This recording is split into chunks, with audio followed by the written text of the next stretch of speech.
This is Where We Live on Connecticut Public Radio. I'm Lucy Nalpathanchel. The pandemic flipped public education on its head when schools had to shift to remote learning.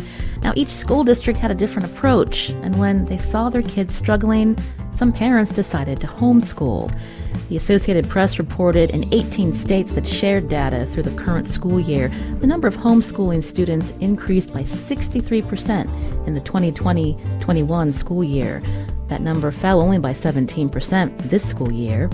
Now, there's another approach to learning that has been around long before the pandemic. It's called unschooling, or self-directed education, where children are permitted to lead their own learning. Today, Where We Live, we learn more and hear why communities of color have embraced this form of education. Coming up, we talk to Connecticut parents, and we want to hear from you. Have you had experience with homeschooling? You can join us, 888-720-9677. That's 888-720-WNPR. You can share a comment on Facebook or find us on Twitter at Where We Live. Joining us first on Zoom is Chimay Morales-James. She's a parent, founder of My Reflection Matters, and an eduvist, or education activist. Chimay, welcome to our show. Thank you so much for having me. I'm excited to be here. So I mentioned My Reflection Matters. You founded this group, I believe, back in 2016. And so tell us a little bit about, what your group does and how one of your children actually inspired you to explore what other options are out there. Yeah, so it's been quite a journey for My Reflection Matters. We started as I had left public school teaching, and I was serving as an education anti-racist consultant for NYU. And at that time, my eldest was about 3.5. So we were already thinking preschool, right?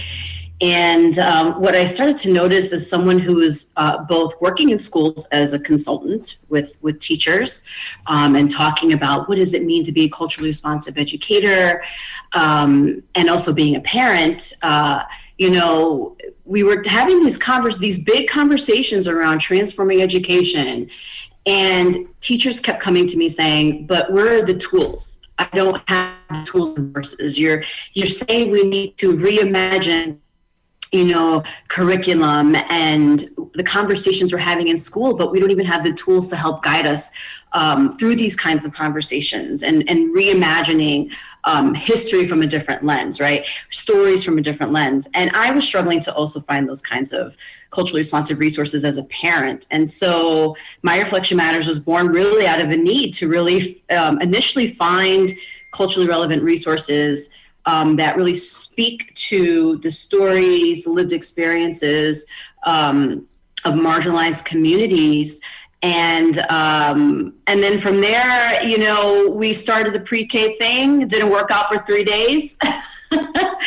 And that's when my life took a completely different direction. And when we realized preschool wasn't working for Judah, my eldest, my husband and I looked at each other and said, well, who told us we had to do this thing called school? So I started researching homeschooling, and that led me down a dark hole of lots of interesting people. I bumped into Akila S. Richards, who runs Fear the Free Child podcast, and I knew unschooling was for us. Akila talks about unschooling, but specifically from the lens of Black, Indigenous, and other folks of color. Everything that she was saying was just resonated deeply within my soul. And I knew this was something that aligned with our family. And so that just, took me to here. So when all of us think back to how, our experience in school and how that has shaped us, I'm wondering if you could, peel back the curtain a little bit on yourself and, how as a child, what your education experience was that also got you to this place. I never enjoyed school. School was hard for me. It wasn't something that was easy. I'm a very visual, experiential learner, as many children tend to be. But we have a system of schooling that is still very antiquated and does not center multiple ways in supporting multiple ways of learning. And so because I didn't fit the standard way of learning, which is sit at a desk quietly, read things, regurgitate it, memorize, spit it back.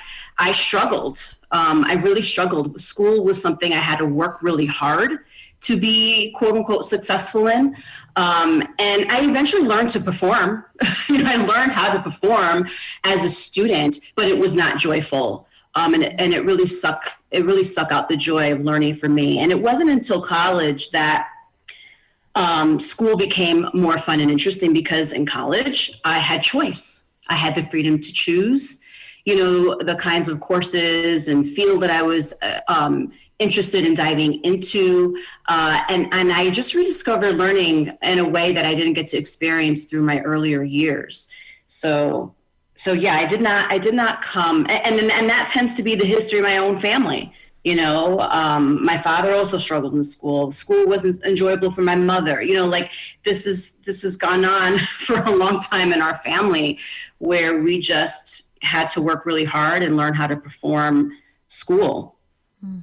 You'd mentioned that you were also an educator in public school. I'm wondering if you can talk about how that also shaped this journey where you decided that unschooling might be a better fit for your family, for your community.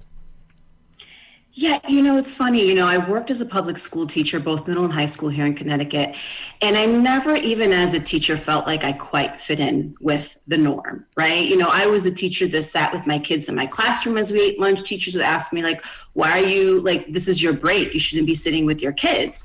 But honestly, the truth is, there's a culture in schools that is really quite oppressive. It's not just oppressive to the young people that go there, to their families, but it's oppressive to the teachers.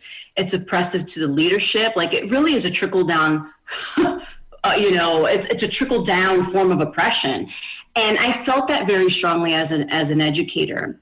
And although I didn't have the language of what it means to unschool or self-directed education, deep in my core, I knew that something wasn't right, that the voices of children needed to be centered, but was not centered, right? That if you tried to center that as an educator, you were looked down upon. In fact, I remember being told one time when I was observing a fellow teacher who I shared a classroom with, who had one of our students leading a class. It was a math class. There was a student that was leading this whole lesson on, whatever it was, formulas with another group of students. And I remember being mesmerized by how this teacher was able to take this kid who really was really quiet in class, didn't really speak up, really didn't have many friends, and now was taking on this leadership role in this beautiful way. And my principal at the time came to me and said, "Did you see what that teacher was doing?" I said, "Yeah." He's like, "What did you think?" I was like, "I thought that was amazing." He's like, "I thought that was terrible." I'm like, "What do you mean?" "But that was terrible. What a lazy teacher that he had his student teaching the class because he didn't want to do his job." And that's when it hit me that I'm like, where am I? That I have a school leader that does not see the brilliance that just happened right now in front of me. How can I be here? And I think I left the following year. That anecdote that you shared, does that follow this, what has been described as schoolishness? Can you define that for us? Yeah.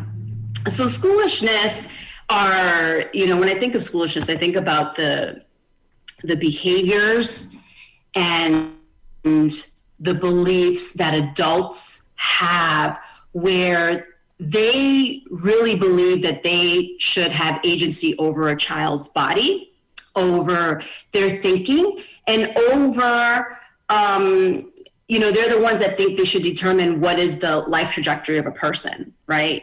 And so any kind of behavior, activity, thought, or idea that does that, to me, I consider as schoolishness, right? So I think for me, a grading system is a schoolish practice, right? It's the idea that, or a standards-based curriculum is a schoolish practice. It's the idea that we think everyone, right? It's the idea that adults believe we know what is best for kids to learn, Therefore, we create these standards and we tell them that they need to learn these things by a certain age or grade level.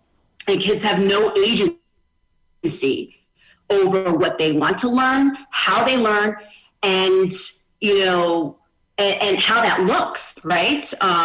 And so that to me is schoolish. And there are lots of schoolish behaviors that I still hold on to because I've been swimming in it for, 40 something years. It doesn't just disappear because my family's unschooling. It's a conscious practice, a conscious daily practice to catch ourselves when we engage in practices where we are trying to control and coerce learning over children. You're hearing Chimay Morales-James here on Where We Live. She's a parent and founder of My Reflection Matters.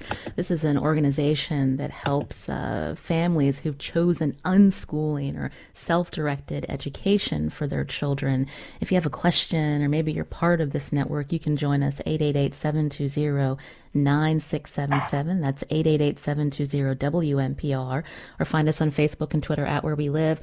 Chimay, some of our listeners may be hearing this term unschooling for the first time. And so can you tell us more about this approach, how it works, and if a parent's interested, how do they do it? Yeah. So unschooling is a form of self-directed education. And so I do use those interchangeably often. When we think about unschooling or we think about self-directed education, it really, honestly, most simply is the idea and the belief that children can lead their learning, right? It's the idea that children can have the freedom to pursue and follow their interests, their passions, the things that are most important to them. I like to refer to self-directed education as intuitive-led learning, because for us in the village, the kind of supports that we offer in My Reflection Matters Village for parents and educators that are interested in reimagining education outside of traditional systems is to really reconnect to the ancestral ways in which our Indigenous ancestors practiced learning and education. And so how did they practice that? Two ways. They practice that through the art of storytelling, right?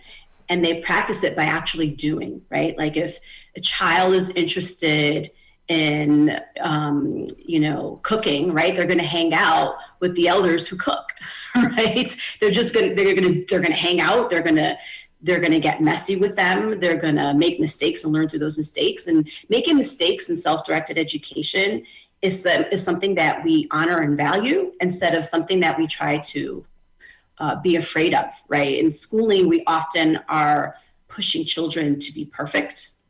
And in unschooling or self-directed education, we embrace imperfection. We recognize that the heart of learning happens through the messiness and the quote unquote mistakes that we make. And so, for me, this is really about returning to our most natural form of learning, which children are naturally born to do. Kids know how to do this. So in the village, a lot of the work that we do is really helping adults to unlearn, because we've been socialized for so long to think learning and education happens in one place, right? In a certain amount of time. And there are certain things that we're supposed to learn. And so kids already come into this world knowing how to learn intuitively. But oftentimes schooling breaks the spirits of children in ways that they begin to doubt that intuitive ability to follow their instinct. When you mentioned break their spirit, that's something that happened to you as a child, Chimay. Yeah. As a young child, I was, made to believe that I was not enough, that I wasn't, and not by my family, but the system, that I didn't know enough, that I wasn't smart enough. I had teachers that would humiliate me and other students for not performing to their standards, and so I know what it's like firsthand to feel that. I know what it's like firsthand to be a witness to that, not just as a former student, but also as a former school teacher. We're We're learning today about unschooling with my guest, Sylvia Maribei James, who's founder of My Reflection Matters. We're going to learn more about how this organization helps families who've decided that unschooling works for them and their children. Again, you can join us 888-720-9677 or find us on Facebook and Twitter at Where We Live.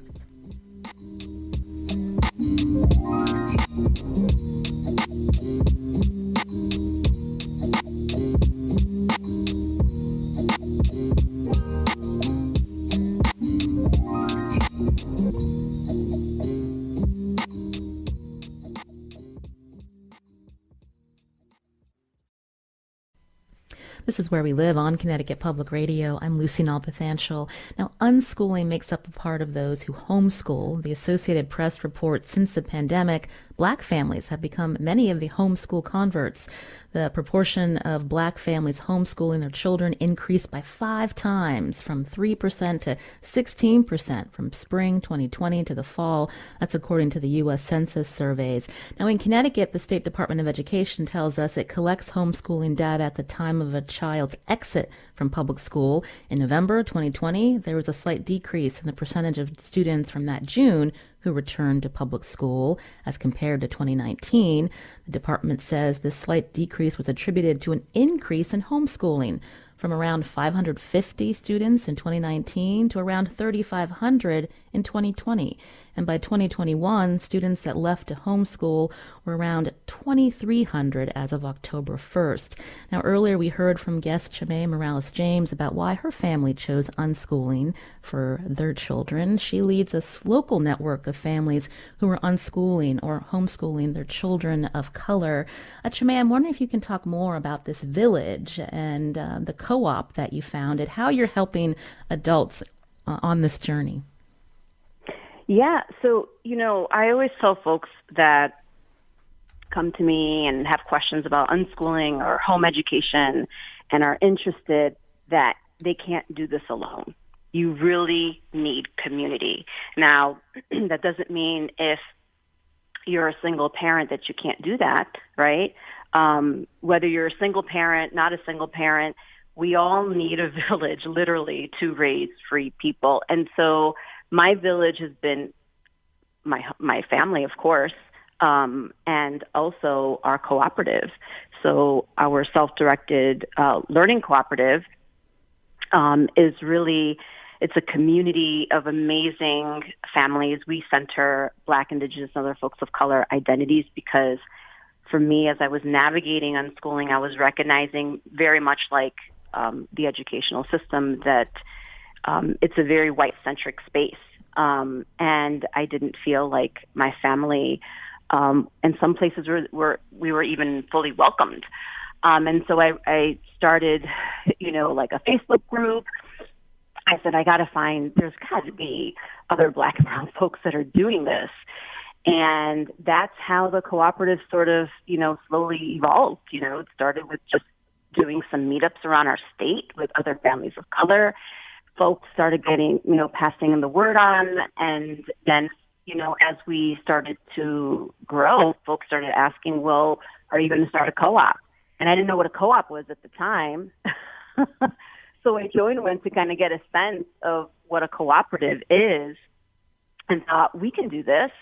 And so me, Tamsin, Deltra, many of the other mothers that we had initially, were meeting up through just regular meetups and play dates, we started organizing, and the cooperative now, at one point we had about 30 plus kids, which was just a lot.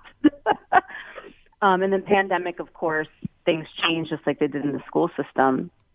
But yeah, as families, we are supporting each other. So when we get together, it's not just about our kids building community and relationships with other children and having opportunities to co-learn alongside each other and really dive into their passions together. But as parents, we're observing, we're paying attention to like what really drives our kids, right? And we're inviting other local artists and educators. When I say educators, I don't mean necessarily someone who has an actual certificate of teaching, right? Because we're all educators, but elders in our community who also have the same shared passions that our children have, and connecting them with our kids as mentors, right? As parents, when we get together, we're supporting each other, right? Like, we're having time to also share ideas, frustrations, because like this ain't easy, right? When you are navigating a type of not just learning, but living that is so radically different than the way most people live and experience education, you really need a community of people that are going to hold you up, that are going to help you be accountable, but are also going to be there when the times get challenging and you get schoolish and you need someone to kind of like lift your spirits up and remind you why you're here. So that's our cooperative. We're going to be hearing from one of these partners that are helping support this community that you've described, Chimay. But I'm wondering if, for our listeners, if you could describe when you get together with these parents and children as part of this co-op, what's a typical day? What are you doing? And describe the experiences you're having. Yeah. So unlike school, where it happens in the same place at a set hour all the time, for us, learning happens everywhere. So our actual physical space where we meet up changes. Twice a month right now, we meet up at a farm in Portland. It's a hiring farm. Amazing space. If folks haven't been there, definitely go and visit. And so that shared space, we meet up there. Aaron, who's one of the farmers there, will also, what we do, instead of saying class, we don't have classes. So that's one thing. We don't have classes when we meet as a cooperative. But what we do is we put out offerings in our community. So, and offerings anyone can put out. Kids can put an offering out. Adult parents can put an offering out. Sometimes we invite other guests in our community to put out offerings. And an offering is really an opportunity for our young people and the parents, because we are co-learning, right? Like, parents are learning alongside with your children. This is not an experience that our kids are having separate from us. We are all learning together as a community. Kids can be can be facilitators of learning, which is why kids can put out an offering. Parents can be facilitators of learning, right? You don't have to be a certified teacher. We all bring gifts, talents, passions into this community, and we're bartering and sharing those gifts and talents amongst each other and learning with and among each other. So when we're meeting up at the farm, we're taking the opportunity that we're on the land, right? We're on land, and we are learning and being in relationship. We're learning how to be in relationship with the land, which I think is a big missing element in traditional systems of education. And we are working with folks who know how to work on the land or sharing those gifts with our kids. So yeah, our day can be where we start off, we come together, we are sharing what are the offerings for the day. Kids will break out into different groups based on the offerings that they're interested in. No one is coerced. So if there's the child that says, not really, I prefer to be alone today and spend some time alone, maybe sketching or working on something else by myself or exploring something on my own, we support that. Our job as the adults is to really be a support and a guide, and not a coercer or a controller of the learning. And so we'll have a few offerings throughout the day. An offering could be, sometimes we got Sky, who's Sky, I think, is 6 years old right now and has been in our co-op for a few years. And Sky is very crafty, so Sky will love to do things like making ice cream or building something, with balloons or making candles, right? And so Sky with her mom will facilitate, sometimes an art project with the kids. We have a mom, Kalitha, who's really into STEM projects, right? And so Kalitha will come and put offerings sometimes, some really fun experiments the kids will get to get real messy with outside with. Sometimes we'll have local artists. My mom is an artist, so she's an elder who'll come in sometimes and offer a session on painting, or sometimes they've made vejigante masks for Puerto Rico, little magnetic vejigante masks. So it's a lot of fun. It really is. When I tell people, when they ask me, what does it feel like? It's like, I think about school vacation. When I went to school and my summer vacation, unschooling is living that life all of the time. And for some who are listening, they might be thinking, what about the skills like reading and calculating, which sometimes parents are even intimidated to feel like they're the ones teaching that. How do you wrap that into it, Chime? Yeah. So, I mean, there's been studies around that, right? Like, there's a book called Rethinking Learning to Read by Harriet Pattison, who really was one of the first people to do, because there's no study about how kids learn to read outside of the system of schooling. When you look at all of them, as a former educator, right, all of the studies that I read about literacy, I mean, I taught literacy. I taught reading to kids to middle and high school kids who were reading, or either non-reading or reading at like the first grade level, right? So I know the fundamentals of phonemic awareness, right? I know the fundamentals of language. And so with unschooling, we recognize that the basics, the math, reading, and writing comes naturally through reading. We accept through an unschooling lens that these skills, one, will be developed because it's hard to navigate our modern society without knowing the basics of reading, writing, and math. It's just very difficult. Kids can't get on the computer without knowing how to type words, right? Without knowing how to read things. And so kids are really learning through living life, and they're learning in a way that is completely different, doesn't follow the patterns that kids follow in a traditional learning system. And I think that's the part that's really challenging. And it's been challenging for me as a mom, right? Because and as a person who taught reading, because I thought reading is supposed to learn in this particular sequence. Math is supposed to learn in this particular sequence, but it doesn't happen that way when you're outside of the system. And it's quite magical to see. I've shared this story about my son, Judah. And my children are 8 and 10 right now, Kiana and Judah. And so when they were learning to read, I always say I'm going to write a book one day, that's going to be titled like how mealworms taught my son how to read, right? My son, when he was about 7 years old, Judah, I remember we had gotten that time of gecko, and he, every week or every other week we had to go buy mealworms for his gecko to eat.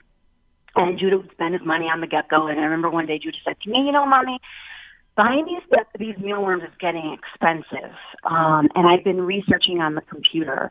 I think I want to, breed my own mealworms. Now I'm looking at him like, you've been researching on the computer and at 7, if you were in school, the teachers would probably label him as a slow reader, as someone that was not up to par for a 7-year-old, right? But here was my 7-year-old. I'm like, wait a minute, show me what you found. What do you mean you're going to breed your own mealworms? So he showed me go online. He says, can you help me find, how much it would cost, to do this? So with my guidance and support, right, I'm helping him develop some of his questions as he's researching online. When he's stumbling on words to read, I'm helping him pronounce those words. When he's stumbling on just how to type or spell the words, I'm helping. He's learning to read and write naturally, right, in a non-sequential way. And my son reads mealworms. He's 10 now, and we still have a set of mealworms in our basement. Well, thank you for sharing that story. Again, you're hearing Chime Morales-James here on Where We Live, founder of My Reflection Matters. This is a local organization that is providing support to a network of families who've chosen to unschool. Chime mentioned the importance of having partners in this. And so with us on Zoom now is Dr. Vanessa Liles, a community organizer and education consultant in Bridgeport. She researches education policy and also works in partnership with My Reflection Matters. Vanessa, welcome to the show. Thank you. Thank you for having me. So how did you get involved with Chime and this group? So I have a very good friend who is one of the families, Tamsin. Her family is in My Reflection Matters. And she was telling me about, and she had always homeschooled, and she was telling me about meeting Chime and the co-op at the time. And I was just fascinated with it because as an educator myself, I'm definitely an abolitionist around education. And I was fascinated that there was already a model of another way of educating, alternative to the public school or charter schools. because I truly believe that if you are going to not engage in education in these traditional ways, you have to build the model that you want, and that's the way it's going to happen. Now, when we think about parents who need support, there may be parents that you work with, Vanessa, who are, the head of household or a single parent, and their children are still within the public schools, but they're still looking for, this type of community. And I'm wondering if you can talk about that and how you support them. Yes, this is very important to me. The organization in which I work, primarily PT Partners, the organization is composed of leaders of mostly women identified, who live in low-income public housing in Bridgeport. And they have a lot of challenges with the oppression of the public school system, especially as it relates to their identities. They are low income, women of color, head of household, single mothers, and the school system and society in general has a profile that person is not capable of making the best decisions for their children. So they often clash with a lot of the decisions and the power pushing that happens to them from public schools. And after many years, and then of parents coming to me in frustration and looking for an educational advocate, one of the things that our organization decided to do was build an alternative model based on My Reflection Matters, a lot of what the philosophy and work of My Reflection Matters. And we're doing it in a slightly different way, which I think Chimay really appreciates, because it's not a model that you can just go and replicate. It really is responsive to the families or the communities who are using it. And we have what we call an education village within PT Barnum Apartments in Bridgeport, where we are working with parents to start to build a community amongst themselves, where they realize that they are a village, and then that they have the power to make the educational decisions for their children, to bridge the gap in services or supports that their children aren't getting. And we're starting small. So because we need to, again, build the idea of a village for the families. So we're with the families. So we do trips, we have story time, we have storytellers. We have speakers come in and talk to families. So we're really just trying to build up their repertoire of understanding of resources and, like I said, the services and supports that are out there, so they can start to realize that they can access these things directly, and then they can support each other directly as a result. And Chimay, did you want to add to that? Because when we think about, even when we're talking about unschooling, maybe there can't be a parent with the child or children at home in the self-directed education. And so thinking about the work that Vanessa is doing with these parents in Bridgeport, how My Reflection Matters also works with them. Yeah, unschooling, when people think of unschooling, they often think, that means that people are anti-school, and we aren't anti-school. There are self-directed learners that actually go to school. So you can be a child that attends school and engages in self-directed education because you chose to be there. Someone didn't force you to be in that space. And that really is the heart of self-directed education, having the freedom to choose your life path. And so, with our work with parents, it's really helping them to support their children in making their learning choices. So if their child is choosing to be in school, or if a family feels like we just don't have the community right now to opt out, if that is something that the family prefers, the child and the family prefers, but really supporting them and knowing how to advocate for their children at the school level, and push for services that are equitable. Again, we're talking about unschooling and this local organization founded by Chimay Morales James, who you just heard here on Where We Live. Her organization, My Reflection Matters. I want to take a quick call on Rue in New Haven. Did you want to add to the conversation? Sure. Well, first, I just want to thank you for this opportunity and for having this wonderful guest, Chimay, on. So, hey, Chimay. It's nice listening to you here. So I'm a clinical social worker. I'm a priest in a traditional African religion. I've been doing justice work my whole life. I'm here in New Haven, and I'm calling in really to shout out the work that Chimay and My Reflection Matters, and clearly also what Vanessa is doing. I've actually been brought into the village to do some support for parents, to do some of the kind of offerings of education or kind of consulting with them. And I just want to highlight the importance of really the support that is provided to parents and caregivers, really, because even as people are trying to kind of wrap their heads around unschooling, kind of decolonization that's happening, or trying to undo bias that's happening, most of us have been raised in these same education systems, which are very often punitive. And so it's been a real honor to work with the caregivers to help them address and kind of relearn ways that they actually want to parent and to create really healthy learning environments for their young people, but also really for their whole families. So I work with them on their own trauma issues, on parenting issues that come up, and even we're going to be doing a piece on how our own identity and working with our ancestors really helps to create an environment where people get to be whole people as they're engaged in both learning and in teaching the young people.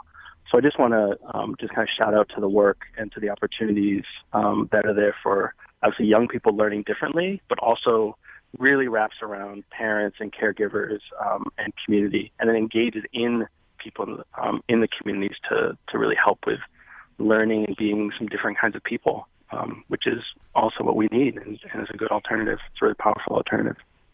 Thank you, Anru, for your call. The clock is running away from us, but I wanted to thank Dr. Vanessa Liles, for coming on the show, a community organizer and education consultant in Bridgeport, who's working in partnership with My Reflection Matters. Thank you for coming on and explaining your role, Vanessa. We appreciate it.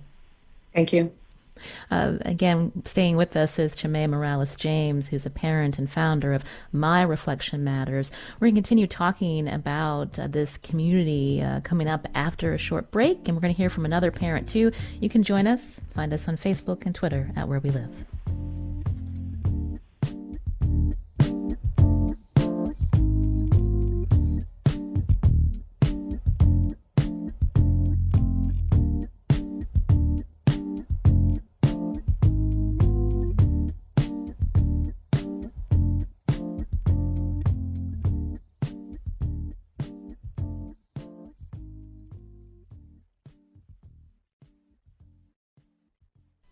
This is Where We Live on Connecticut Public Radio. I'm Lucy Nalpathanchel.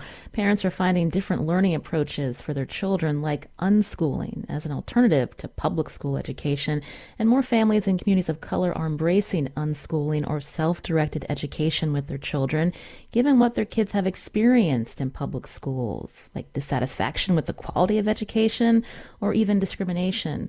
Maybeth tweeted, "My family and I chose to unschool this school year mostly due to the public schools not having a remote option, but also because of incidents in the schools where we felt our boys would be targeted as boys of color."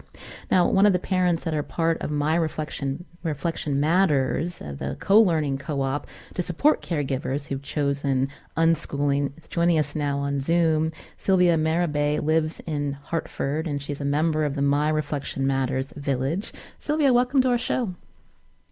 Thank you. Happy to be here. I understand you began unschooling in Ohio, and then that's when you joined the My Reflection Matters Village. Since then, you've moved to Connecticut. So tell us about your decision to unschool with your son. Well, I made the decision it started off with homeschooling. We were moving from California to Ohio. Our last few months in school were not good, put it that way. It was pretty traumatic. We had some traumatic experiences, or my son did. And so when we realized we needed to move state, and it was in the middle of the year, we decided that the most healthy thing to do for our family would be to homeschool. As I was researching, the different homeschooling options, I came across the concept of unschooling, which resonated a lot more with me than at that time. I felt it would fit our child's needs better. So we went through the process of deschooling, and part of that process, as you know, the caregiver is, taking time to observe your child, and then also to learn about, the different ways that your child can learn. So that meant that I was reading about different approaches to homeschooling and different unschooling books and listening to podcasts. I came across Akila S. Richards' podcast, Fare of the Free Child, and that sealed it for me that as a parent of color, this is really an option. Prior to that, unschooling, although I was resonating with the ideas around unschooling, I hadn't seen much representation amongst people of color. And Akila S's podcast just was sparking all sorts of things, because it wasn't just, it caused me to realize it wasn't just about education. It caused me to rethink how I parent and partner with my child, how we live together. And Sylvia, I mentioned you're now part of the My Reflection Matters Village, and I think your son is 9 now. And so tell us about your experiences and how he's doing today. He is doing great. So we found My Reflection Matters through Akila Richards' podcast. And it was, so that allowed us, that's how we found out about the village and signed on. And it was really fantastic for my little guy at that time. We were in the middle of the pandemic. We were isolated in a pretty small town in Ohio. So it was, it really made a difference for my son Jasiri to participate in the online offerings at that time. It was very different from other stuff that we had tried, like other online homeschooling offerings that we'd experienced, because he was seeing a lot more kids that reflected him. Yeah, seeing Black and brown kids. So and he was beginning to build connections online, even though online was challenging for him as a kid. When we moved to Connecticut and joined the physical group, it was just incredible. I'm still being blown away and grateful for this community, for this community. Mm-hmm. This is the first time that my child has had an opportunity to, interact in a space where his interactions are not, he's not a minority. Where and that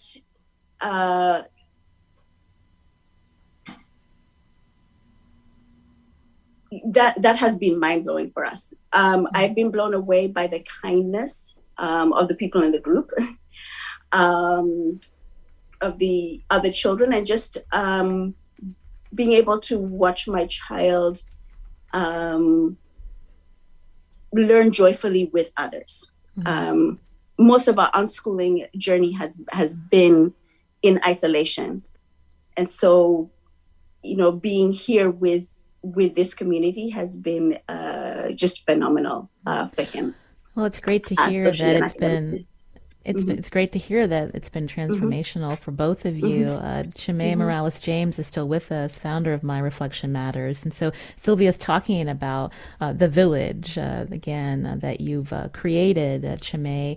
I want to make sure before we run out of time that, you're also working with educators who are in public schools that are also working on, changing some of these philosophies and these ways of thinking that can be damaging. Can you talk about that? Yeah. So, working in schools for me, as you know, my life has shifted, moving into unschooling, has really been in supporting them and developing equitable, teaching practices, but also helping them reimagine and think how we can take liberatory practices that we use, like in our cooperative, into a system that really is oppressive and has a lot of limitations. And so when I'm working in schools, I know the big theme now is, equity. We see it everywhere. That's the thing that that's the thing that's trending is equity. And that's important. But I, with my work in schools, try to push leaders and educators and moving beyond equity into thinking about liberation education. Because when we think about equity, I think about a system as a tree, and the school system of education being this tree. And when we're doing equity work, what we're doing is we are trimming the tree, we're pruning it, we're trying to make it on the outside appear healthy and strong and vibrant. But the truth is that when you have a system whose roots really are, spoiled, are not healthy, that no amount of trimming is going to ultimately save that tree. Liberation work is recognizing that and recognizing that we need to build something new. We need to plant something new. And so with equity work, we are reducing as much harm that a system creates for, and I would say all children, it's not just BIPOC children or other marginalized students.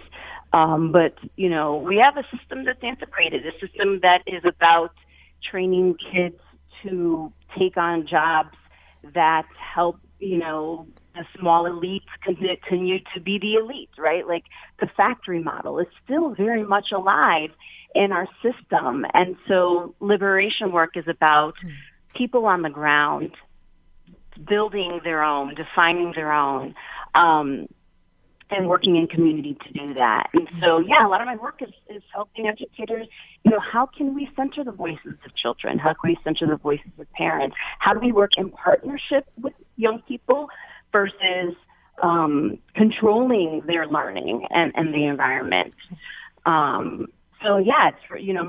It's challenging work because this system doesn't really fully support a liberation model. But I do believe that the more that we as educators become more aware of education outside of equity, then the more we begin to push, our system into moving into more liberatory ways of thinking and being. And Chimay, thank you for that. I just wanted to read a tweet we got from Steve, who says, My Reflection Matters does such important work despite the common and not unwarranted, in some cases, perception of homeschooling as mostly conservative. There are a lot of us doing it to teach truth and strive for equity in a way that schools do not.